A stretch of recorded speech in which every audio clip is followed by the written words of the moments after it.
You released your book recently with the fierce self-compassion. And so I would love for them to understand kind of the difference between our traditional kind of view of self-compassion and Yes.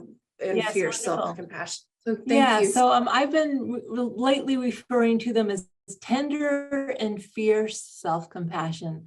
So if we think about compassion again as concern with the alleviation of suffering, caring, it can really take two main forms.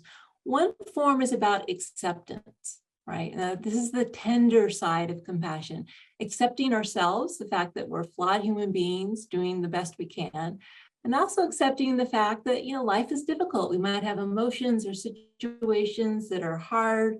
Can we just accept ourselves and our situation, our emotions, I should say, not our situation, our emotions in the moment? I'm a flawed person. This hurts. Can I accept that? It's kind of like a parent, an unconditionally loving parent. Maybe that baby's crying, but that parent just loves that child unconditionally. And by holding ourselves, just like a parent holds their child, eventually the crying child starts to calm down. So this is the healing power of compassion, the tender, accepting side.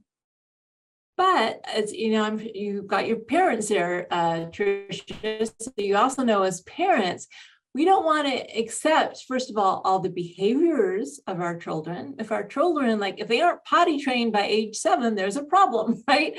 Or if they're doing things that are harmful, if they aren't going to school, if they aren't, doing healthy things, it's not compassionate as a parent to accept all your child's behaviors or situations. I like to call it there's fierce mama bear self-compassion, that protective side of compassion that says, hey, this is harmful.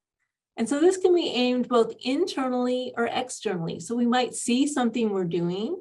Just because I'm doing something that's unhealthy, I'm still worthy of compassion. I can still accept myself, but I don't want to accept my behaviors if they're harming myself or others. So this is where the fierce self-compassion comes in. This is the energy of the powerful energy of change. So maybe changing our behaviors or changing situations.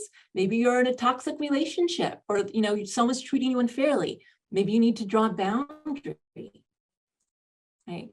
This is equally part of compassion. So it's about acceptance and also taking action.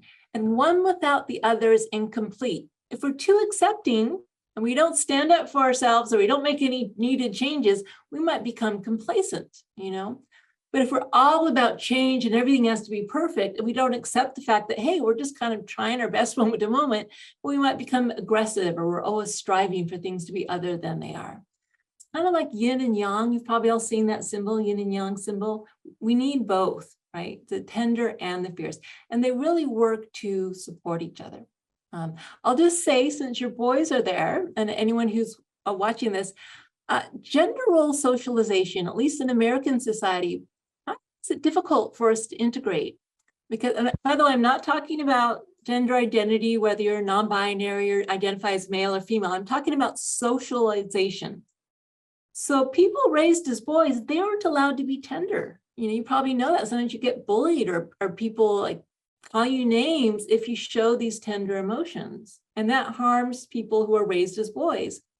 Also, people raised as girls, sometimes they aren't allowed to be too fierce or stand out or God forbid, get angry or something, right? And that can harm the ability to develop this fierce, powerful side.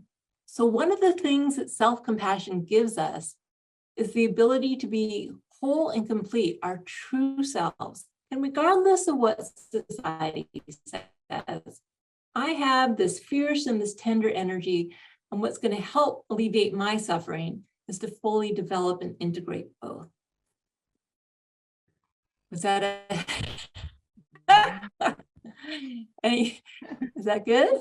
That's a little mini lecture, but you asked for it. Thank you so much. I appreciate that. Wonderful.